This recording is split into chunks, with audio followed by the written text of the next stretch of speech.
The stars above were quiet liars. They burned with their ancient light, calm and steady, as if the galaxy were nothing more than a tranquil ocean of brilliance. But Commodore Elias Caney knew better. Humanity had clawed its way into space not by grace but by grit, by bleeding, by failing and by learning to rise again.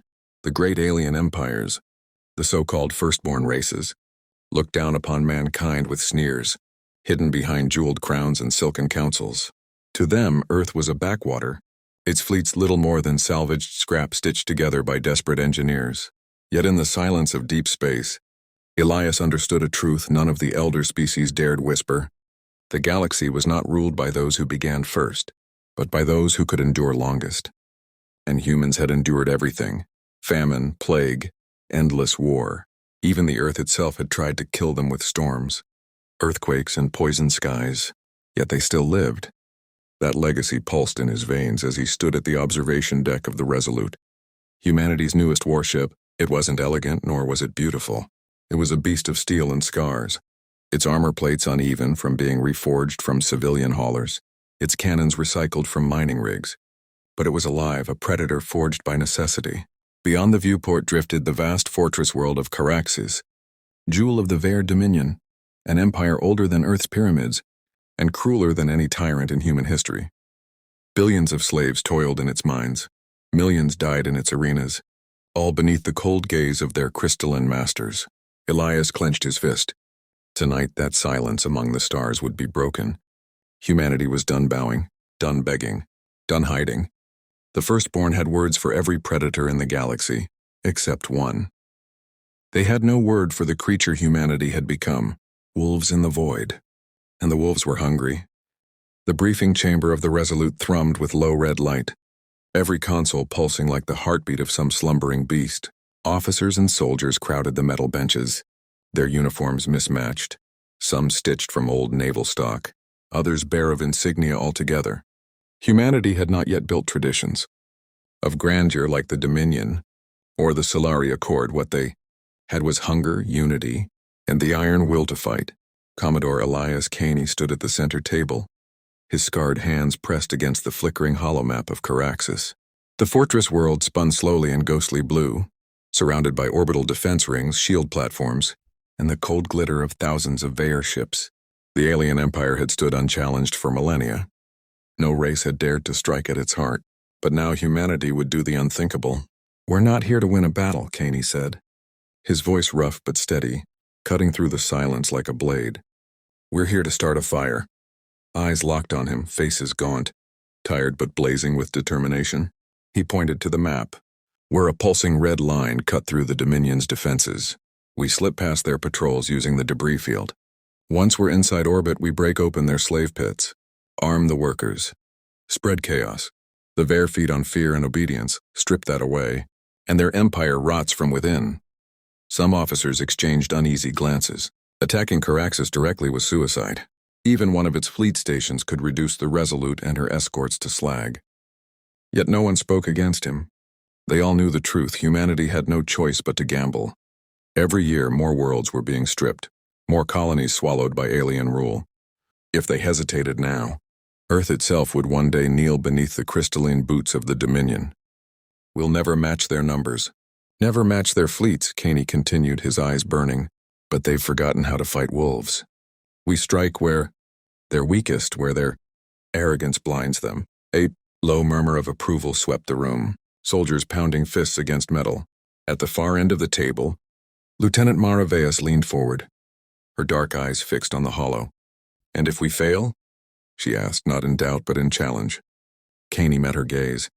"Then we carve our names into the bones of Caraxes, so deep the Dominion will never forget humanity exists. Failure is death, Lieutenant, but death with teeth." For a heartbeat, silence reigned. Then Griggs, the grizzled Marine sergeant, barked a laugh. "Death with teeth. I can drink to that." The room erupted with grim smiles and low, savage chuckles. The wolves were ready. Above them, the stars still burned in quiet deceit. But within the Resolute's steel walls, a storm was already roaring to life. Humanity's hunt had begun. The Resolute slid into the debris field like a shadow among graves. All around, broken husks of ancient ships drifted silently, remnants Of battles so old even the Dominion no longer remembered their causes. Twisted hulls spun endlessly, pockmarked with craters, their corpses lit by the pale glow of Caraxes below. For most fleets, this field was a death trap. Navigation systems scrambled, comms distorted, and the razor edges of wreckage capable of tearing a warship open with the gentlest scrape. But for humans raised on improvisation and salvage, the debris was a cloak. Half the Resolute's hull plating had been welded from junk exactly like this. The scanners of the Vare would see her as just another drifting carcass. At Caney's command, engines dimmed to a whisper, thrusters firing in careful bursts. "Keep us breathing, helmsman," he said quietly. "If a single flare breaks pattern, the Dominion will smell us."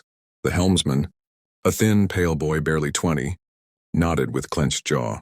Around them, their escort frigates glided in formation, scarred ships with names, painted in crude white letters. Hound, Banshee, Ashfang. Each one was a coffin waiting to be filled, yet each moved with the grace of predators stalking prey. It was Griggs who broke the silence. "Contact.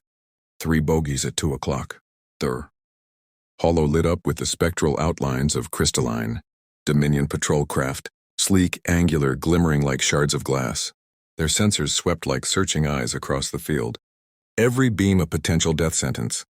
Caney's heartbeat slowed instead of quickened. This was the test. "Hold position," he ordered. The ships froze in the void, power signatures masked, drifting as if lifeless. Seconds stretched into eternities. A Dominion vessel drifted within a kilometer, its prismatic hull shimmering in reflected starlight. Through the viewport, Caney could see its crew, translucent forms moving with eerie calm. Predators who believed themselves invincible.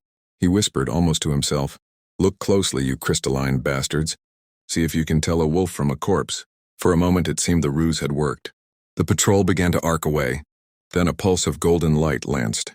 Across the debris, the Dominion scanners sharpening. The Resolute's disguise faltered. Alarms shrieked. "They've marked us!" Mara shouted. Caney's eyes hardened. "Then we stop hiding. Open their throats." The void erupted.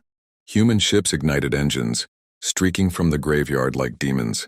The Banshee cut across the patrol's flank, spewing a storm of magnetic slugs that shattered the nearest crystalline craft into glittering shards. The Dominion returned fire, beams of searing light slicing the debris apart, turning ancient wreckage into molten rivers. The Resolute's cannons roared, imperfect, ugly weapons ripped from mining drills, but devastating at close range. The second patrol ship cracked open like glass under a hammer. The third turned to flee, broadcasting alarms into the void.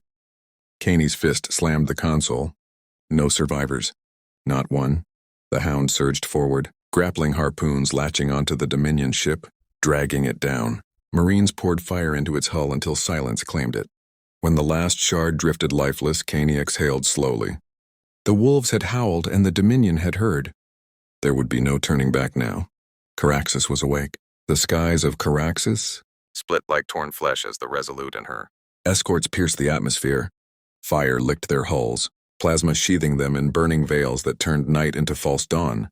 Beneath them sprawled the fortress world, a sprawling lattice of crystal spires and black stone arenas, its surface carved with scars of endless mines where billions toiled in silence. Chains clinked in the dark, overseers whipped their slaves, and all across the pits a terrible truth was etched into the dirt.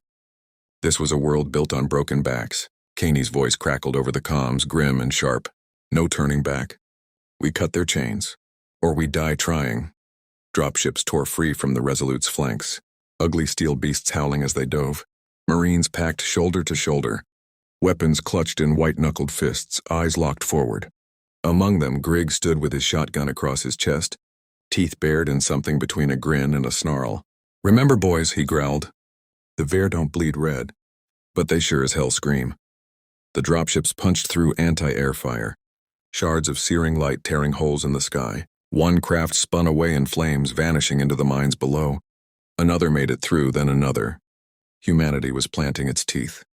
The first drop slammed into the slave pits, metal doors blowing apart as Marines poured into the dust-choked night. Overseers shrieked in crystalline tones, their thin limbs brandishing energy staves as they struck down panicked slaves. Then came the roar of human weapons, brutal, deafening, unrefined. Shotguns boomed, rifles spat fire. Grenades turned overseers into showers of shattered glass. The pits erupted in chaos. Slaves froze at first, stunned, unable to believe what they saw. Strangers in steel, killing their masters with savage efficiency. Then, like sparks catching dry tinder, realization spread. Shackled hands clenched into fists. Broken tools became weapons. The first overseer to fall under a slave's blow unleashed something ancient, something unstoppable. The rebellion began in blood. Mara landed with the second wave, cutting chains with plasma torches as she screamed over the din. "Fight for yourselves. Fight for your children. Fight with us." Her words were fire, and the fire spread. Whole sections of the pits turned against their keepers. Slaves swarming guards in waves. Overseers who had once towered in terror now shrieked as they were dragged down beneath the weight of those they thought broken. Above, Caney's fleet pounded the defense spires, ugly cannons blasting through elegant crystal towers. The Dominion's order was unraveling, and yet Caney knew this was only the first strike. The Dominion would respond with fury. Their legions were already mobilizing. Caraxes would not fall in a single night, but its silence was broken. From this moment forward, the galaxy would remember. Humanity had set the slaves free, and the wolves had tasted blood. The Dominion's answer came like a tidal wave of fire. For every overseer cut down in the pits, 10 more crystalline warriors marched forth from the spires, their forms gleaming like blades forged from living glass. They carried weapons that sang with energy, arcs of molten light cascading from their hands as they advanced in perfect formation. No hesitation, no fear. To the Vair, rebellion was not battle, it was pest control, and they had eradicated countless uprisings across the centuries. Their mistake was believing this was the same. The first rank of Marines met them head-on, their crude rifles and shotguns roaring against shimmering energy shields. Men and women fell screaming, vaporized where they stood. But the survivors pressed forward. Wolves did not break. Griggs was at the front, his shotgun bucking in his hands as he closed the distance. An energy bolt scorched his arm, sizzling flesh to blackened ruin, yet he laughed through the pain. "Come on, you glass bastards. Let's see if you shatter like the rest." He dove into the nearest warrior, emptying his weapon point blank. The crystalline form exploded into shards, fragments embedding into the dirt and the flesh of nearby soldiers alike. The line wavered, if only for a heartbeat. Caney barked orders from the comms, coordinating chaos into something feral but effective. "Flank left. Use the pits for cover. Don't give them a clean shot." The Marines scattered, darting between broken chains and burning hovels, their movements ragged but unpredictable. The Dominion relied on precision. Humanity thrived in disorder. Mara rallied a cluster of freed slaves, arming them with scavenged rifles and stolen staves. She pressed a weapon into the hands of a boy no older than 14, his face pale but determined. "Aim for the joints," she whispered. "They're not gods. Break them." The boy nodded, and when his shot found its mark, felling a crystalline warrior, the slaves around him roared as if the galaxy itself had shifted. But the Vair did not falter easily. They pressed forward, their discipline unyielding. Energy blast reducing cover to molten slag. A towering warform twice the height of a man descended into the pits, its body a lattice of crystal limbs fused with living circuitry. It crushed a Marine beneath its foot, spearing another with a blade of light that hummed like a choir of death. For a moment, the rebellion teetered on collapse. Caney's voice cut through the chaos hard as steel. "Target the giant! Bring it down!" The Resolute, still orbiting above, answered with a lance of plasma that ripped through the night sky. The warform staggered, its chest glowing white-hot before it detonated in a storm of shards. The explosion blinded both sides, screams mingling with the rain of crystal. When the dust cleared, the pits were a slaughterhouse. Bodies, human, slave, and Vair alike, littered the ground. The Dominion's first counterattack had been blunted, but at a price Caney felt like acid in his gut. Hundreds dead, thousands wounded. Yet through the pain, he saw something the Vair had never faced before. The slaves still stood, still fought, their chains lying broken in the dirt. Humanity's wolves had bared their fangs, and now the galaxy's oldest empire had learned they could bleed. The fire spread faster than Caney had ever imagined. What began as a single uprising in the slave pits erupted across the surface of Caraxes like a storm ripping through dry grass. Word traveled on desperate voices, carried by runners through mines, shouted from rooftops, whispered in chains that were breaking one by one. The sight of humans, fragile, outnumbered, but defiant, ignited something ancient in the enslaved multitudes. Across the chasms of crystal and stone, the oppressed rose. Overseers found themselves overwhelmed not by numbers, but by rage centuries in the making. The Dominion's order fractured as miners turned their drills into weapons.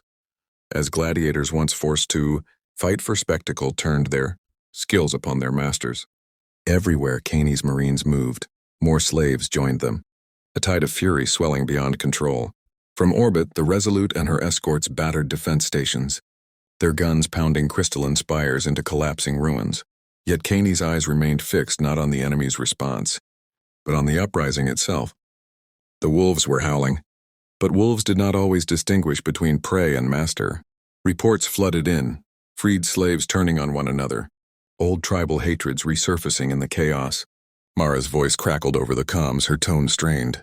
"Commodore, we've lit the fire, but it's burning too fast. Some of them, they're not stopping at overseers. Whole barracks of civilians have been torn apart." Her words cut deeper than any blade. Caney had wanted liberation, but what he saw spreading across Caraxes was vengeance without restraint. Down in the pits, Griggs led his Marines through alleys awash with blood. He saw the same truth Caney feared. Freed slaves, their eyes wild, hacked apart the crystalline corpses of their former masters long after the fight was over, as if shredding centuries of humiliation into pieces too small to ever rise again. Griggs understood the rage, he even respected it, but he also knew it couldn't be caged once released. "We gave 'em teeth, Commodore," he said over the comms, his voice heavy. "Now they're tearing at anything that moves." Caney stood on the command deck, silent as the reports mounted. His plan had always been clear: spark rebellion, weaken the Dominion, bleed them until humanity had a fighting chance. But now he wondered if he had unleashed something greater, something that could not be leashed again. Wolves fought with loyalty to their pack, but what if these weren't wolves at all? What if they were a storm? Still, he clenched his fist and forced the doubt aside. Freedom had never come without fire. "Hold the line," he ordered at last. "Guide them where you can, but don't smother the flame. The Dominion must see this. They must feel it." Caraxes groaned under the weight of rebellion. Cities burned, the skies thick with smoke and falling spires. For the first time in living memory, the Vare Dominion was on its knees, and it was humanity's wolves that had forced them there. Yet deep inside, Caney could not shake the whisper that perhaps the galaxy would pay a price far greater than even the Vare deserved. The Dominion did not stay silent for long. For all their arrogance, the crystalline masters of Caraxes had not held their empire for millennia by underestimating rebellion. When the first fortress spire fell and the slave pits went silent, alarms howled across the planet, summoning the elite legions. These were not overseers or ceremonial guards. These were the Shardborn, warriors bred in the heart of the Dominion, armored in living crystal that shimmered with the light of captured suns.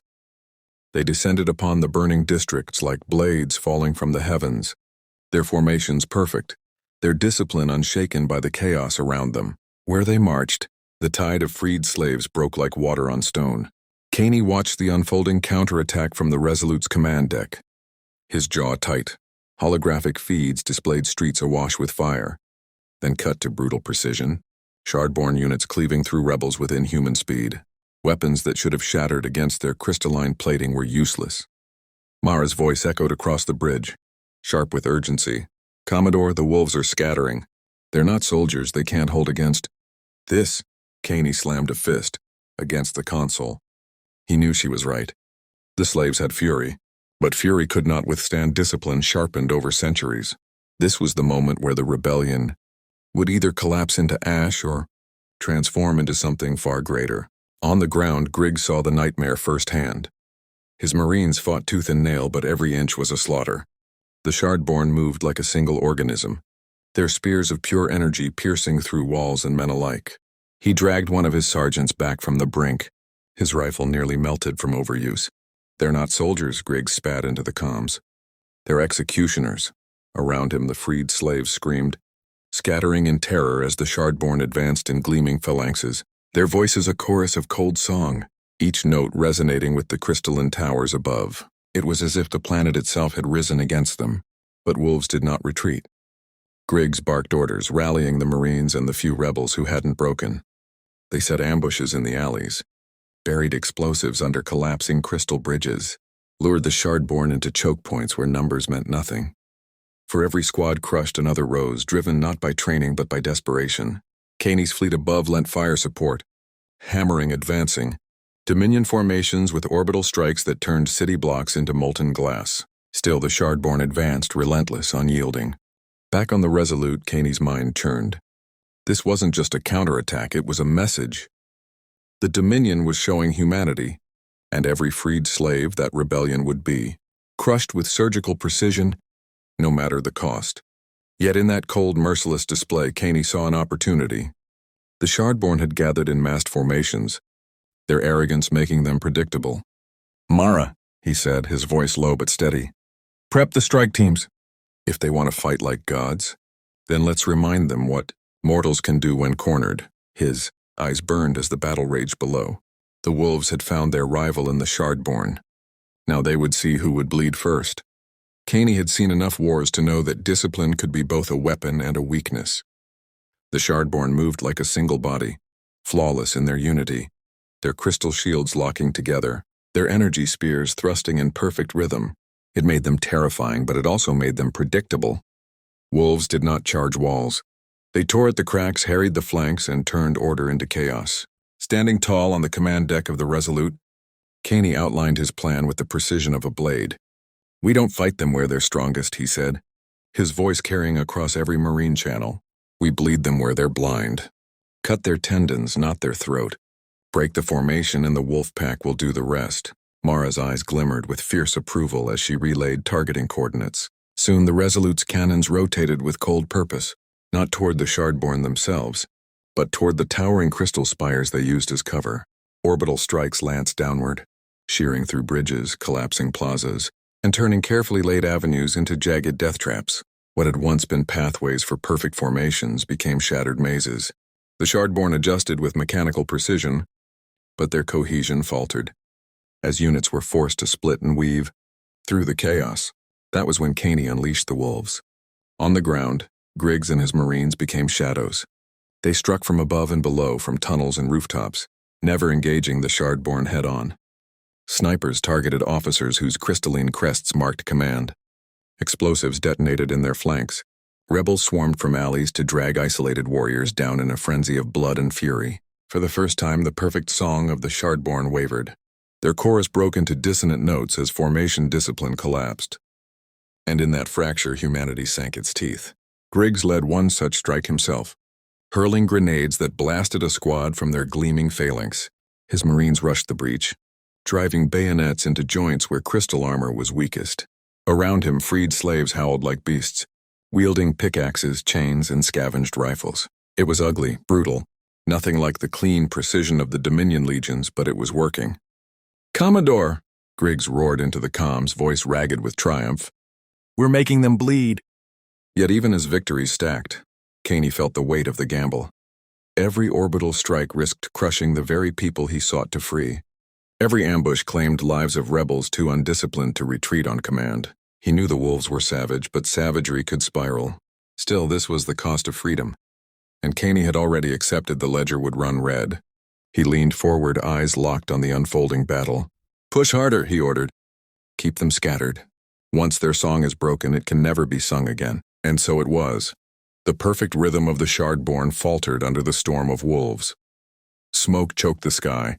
Crystal towers lay in ruins, and for the first time in centuries, the Dominion's chosen warriors were not marching as gods, but stumbling as prey. Humanity had not yet won, but Kaney felt the shift. The galaxy's predators had finally tasted fear. The Dominion was bleeding, but empires did not bleed quietly. The Shardborn, once the flawless executioners of order, now found themselves dragged into chaos they had never trained for.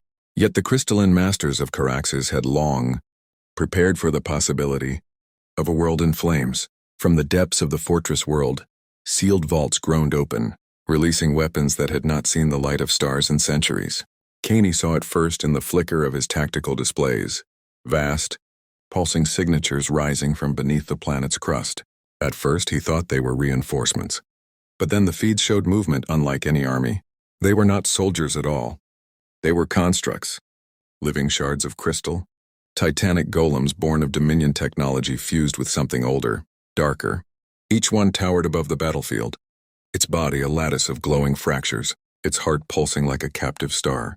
They were the eclipsed colossi, whispered in fragments of Dominion.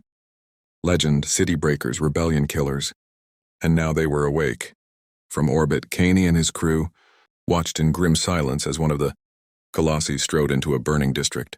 With a single sweep of its arm, buildings crumbled. Its voice, if it could be called that, was a thunderous resonance that shook the very ground. Where the Shardborn had failed to maintain order, the colossi simply erased the battlefield itself. Entire blocks vanished under waves of cascading crystal shards, disintegrating flesh and stone alike. Mara whispered, "Gods help us." But Caney knew no gods had ever stood beside humanity, only their own will. "No gods," he muttered, "only wolves." On the ground, Griggs and his marines faced hell-made flesh. The colossi moved with terrifying inevitability, each step shaking rubble loose from broken towers. Bullets ricocheted harmlessly from their crystalline hides. Rockets shattered against glowing ribs, and even orbital strikes from the Resolute only scarred their surfaces. Rebels screamed and scattered, their fury extinguished in the shadow of these monsters. Griggs cursed as he dragged his men back, watching a squad swallowed whole by a wave of crystalline growth that erupted from the ground. "Commodore," he barked, barely containing his rage. "You'd better have a damn miracle hidden up there, because we sure as hell don't."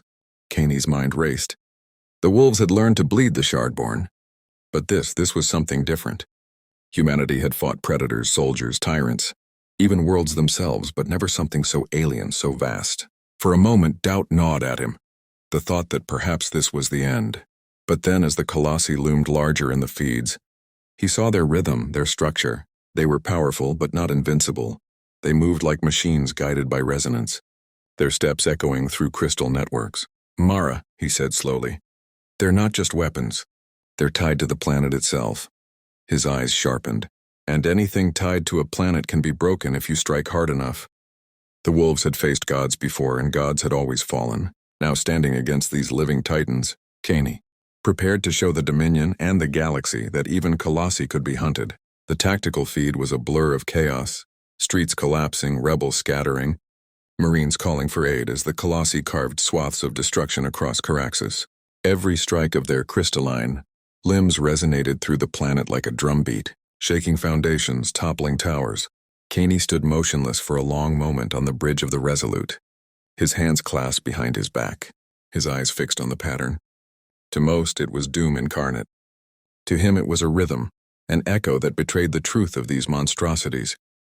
They weren't independent beings.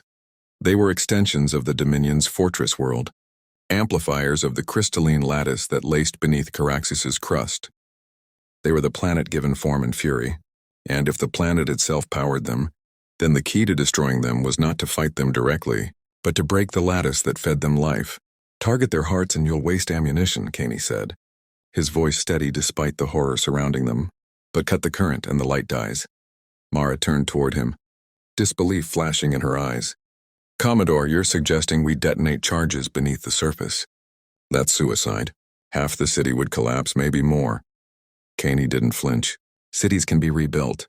Freedom can't. We either kill these things, or humanity dies here, chained forever." Silence held the bridge heavy as stone. Finally, Mara nodded, steel returning to her voice. "Then let's sharpen the blade." Griggs received the orders on the ground and spat blood onto shattered pavement. Detonate the lattice? With what, spit and curses?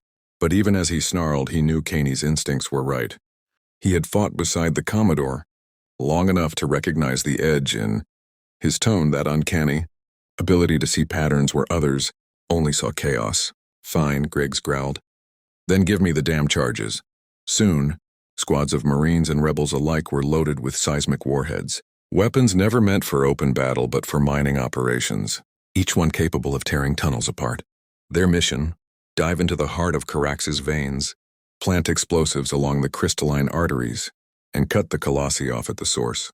The descent into the Undercity was madness. Collapsed mines and molten tunnels writhed with vibrations from the titans above. Every step was a fight against cave-ins, Dominion patrols, and the ever-present hum of the lattice alive with alien energy. Rebels carried warheads on their backs like sacred burdens, their faces streaked with ash and blood. Above them, colossi rampaged unchecked, slaughtering those who remained on the surface.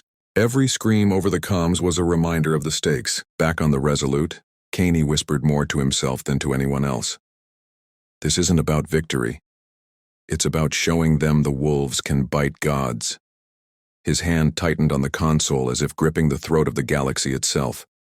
Detonate the veins, Griggs. Bring their world down if you have to. The wolves were diving into the planet's heart, carrying fire in their hands. If they succeeded, the colossi would fall. If they failed, Caraxes would become their tomb. Griggs felt the planet under his boots like a living thing, an organism that tasted fear and fed on it.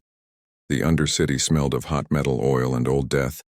It was a maze of collapsed gantries and glistening crystal veins that pulsed with the Dominion's heartbeat. He moved like a butcher through a slaughterhouse, each step calculated, each breath a prayer for momentum. His squad, half Marines, half ragged recruits who had only yesterday been miners, pressed forward with sacks of seismic charges slung over shoulders, their faces carved in determination and exhaustion. The farther they went, the louder the lattice hummed, a constant, resonant note that pricked at the edges of sanity. Every corridor seemed to funnel sound toward the planet's crystalline core, and with each measured footfall, the colossi above found their rhythm again, their stomps sending distant shockwaves that rattled teeth and splintered supports. They weren't alone.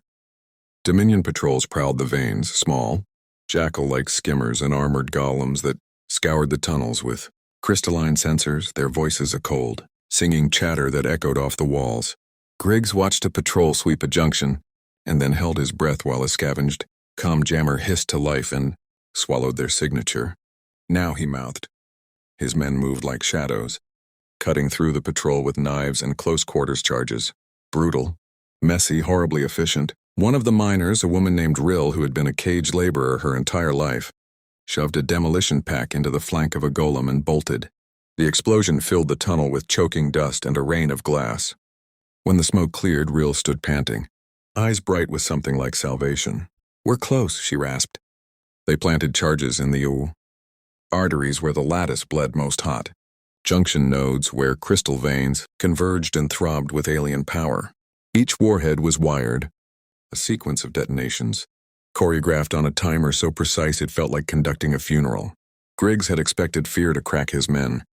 Instead, he found a quiet ferocity, a shared certainty that this was the only kind of mercy left to give. Still, the cost was immediate.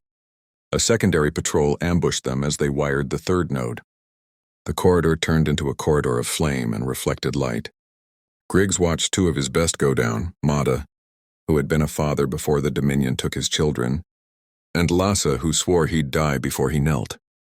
Griggs did not have time to grieve. He had to bury it, shove it back under the concrete resolve that had kept him alive this long. "Set the timers," he barked, throat raw. We pull to the extraction and we don't stop moving. Above them, Caney fought his own war. The Resolute danced like an old dog around the Dominion fleet, trading burns and feints to keep orbital batteries busy and blind.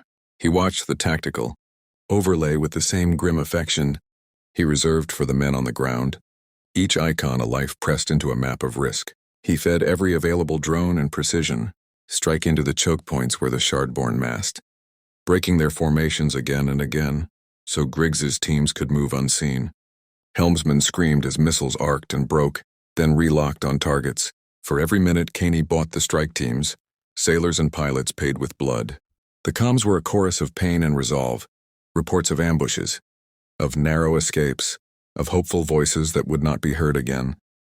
At last, with the timers set and the last ritual whispered into scorched metal, Griggs gave the order to fall back.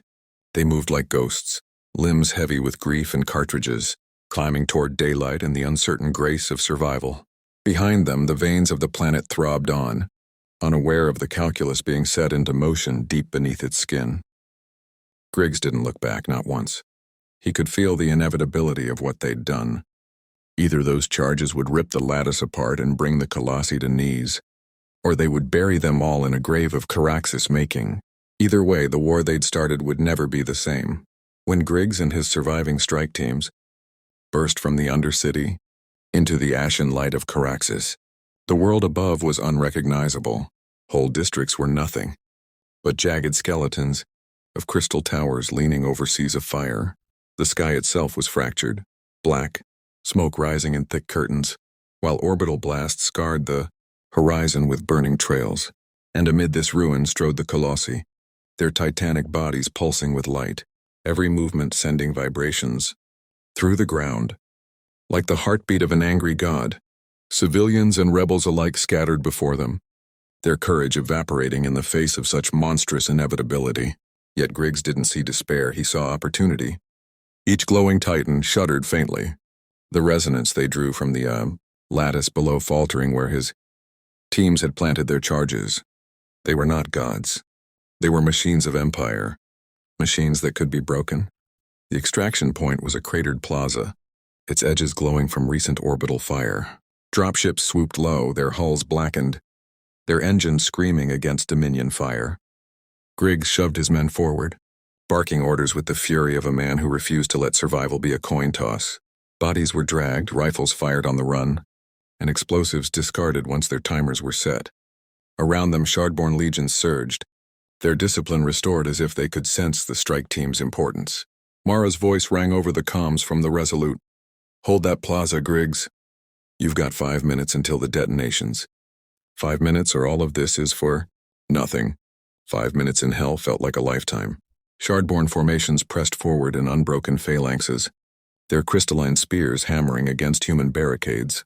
Rebels screamed as lines buckled. Marines fell in clusters, their blood sizzling on molten crystal streets. Griggs fought like a man possessed, his rifle burning hot until it jammed, then swinging it like a club. A Dominion officer lunged at him, crest blazing, and Griggs tore him down with a knife thrust to the throat, ripping out a shard of crystal like a hunter gutting prey. "We're not prey anymore," he bellowed, his voice echoing over the battlefield. His defiance rippled through the survivors, and for a moment, the wolves howled louder than the Dominion sang. In orbit, Caney clenched the edge of his console so tightly his knuckles bled. The timers ticked down in silent red across his displays.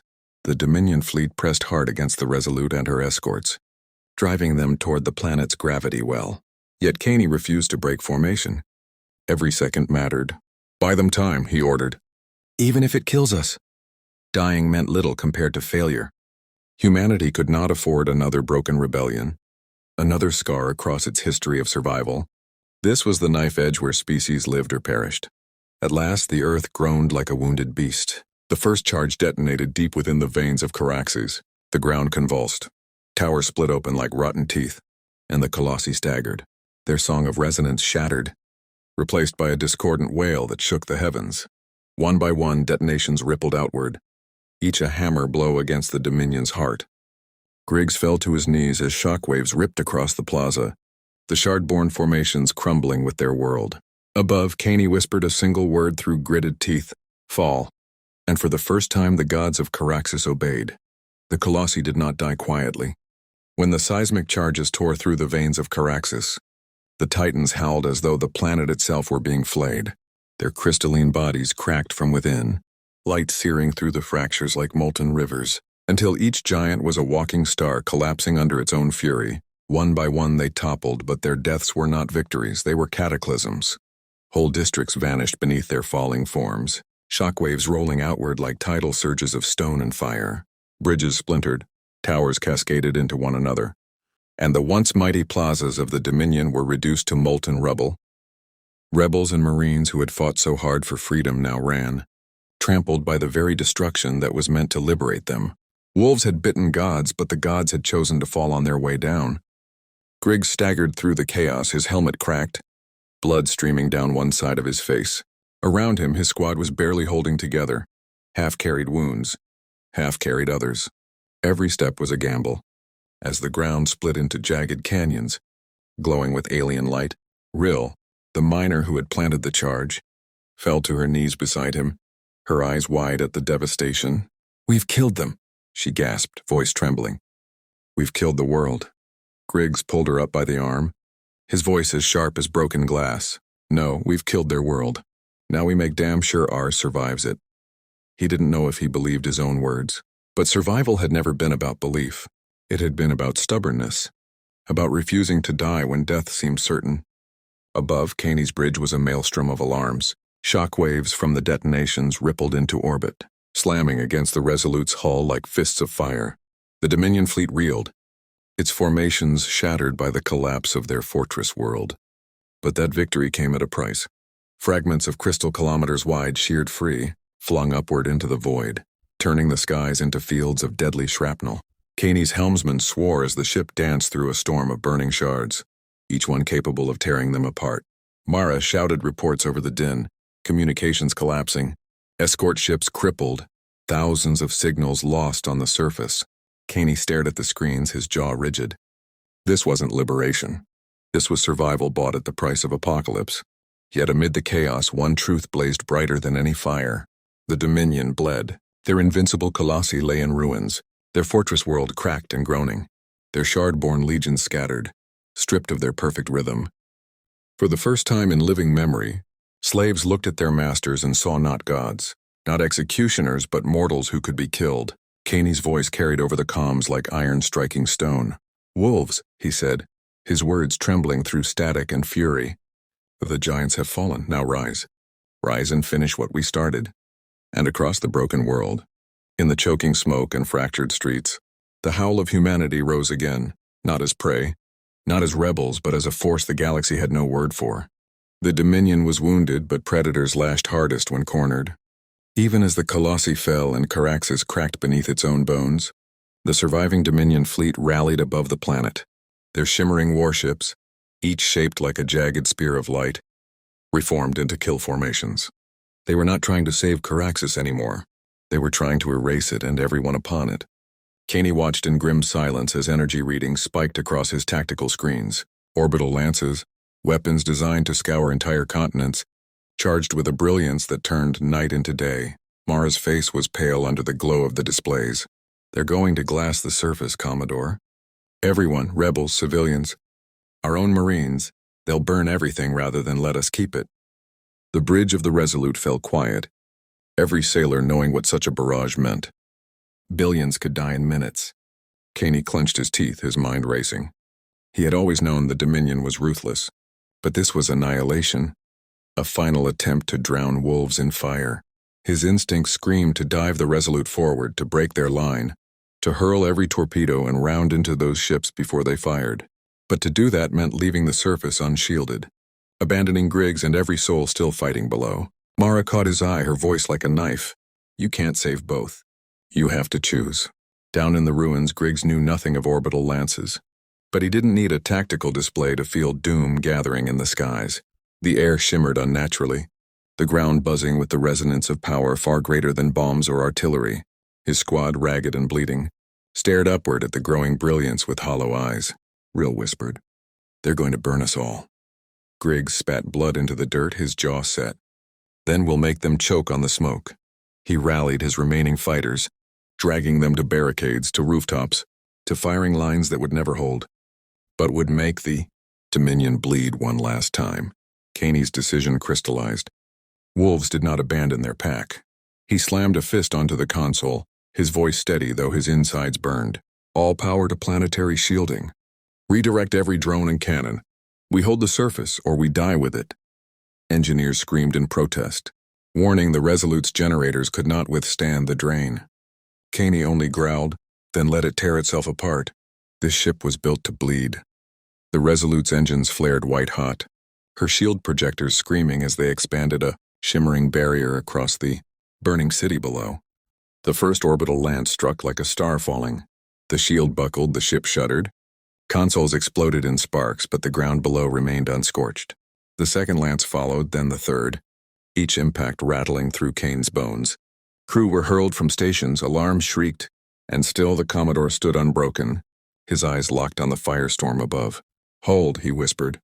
Not to the ship, not to his men, but to the wolves clawing their way out of history's chains. Hold, and the galaxy will remember. For the first time, the Dominion's fire met something that did not yield. The battle for Caraxes ended not with silence, but with a roar that carried across the stars.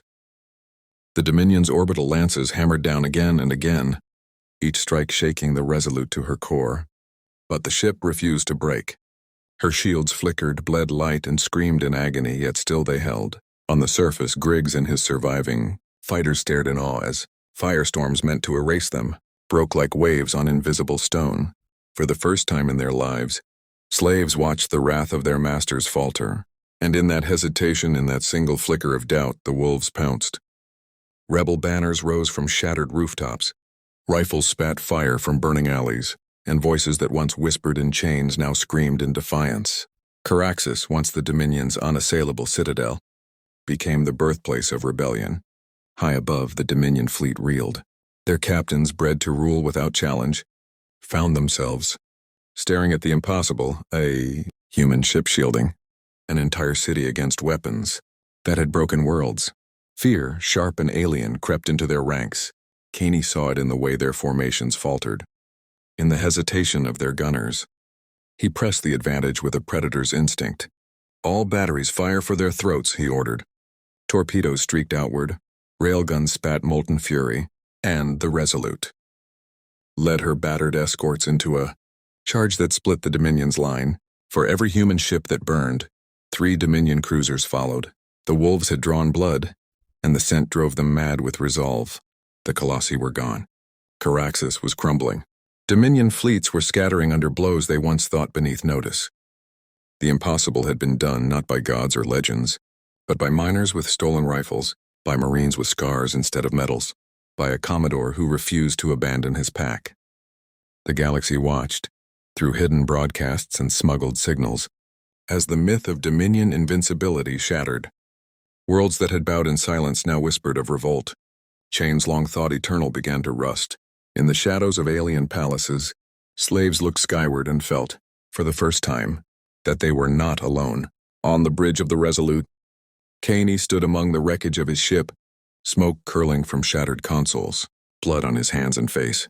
Mara leaned against a rail, one arm bound from shrapnel, her eyes meeting his. "We should be dead 100 times over," she said hoarsely. Caney gave a thin, wolfish smile. "Then it seems death will have to wait." Outside the viewport, Caraxes burned, not as a tomb but as a beacon. Humanity had not only survived, it had howled so loudly that the entire galaxy had heard, and from that day forward, the word for predator was no longer alien, it was human.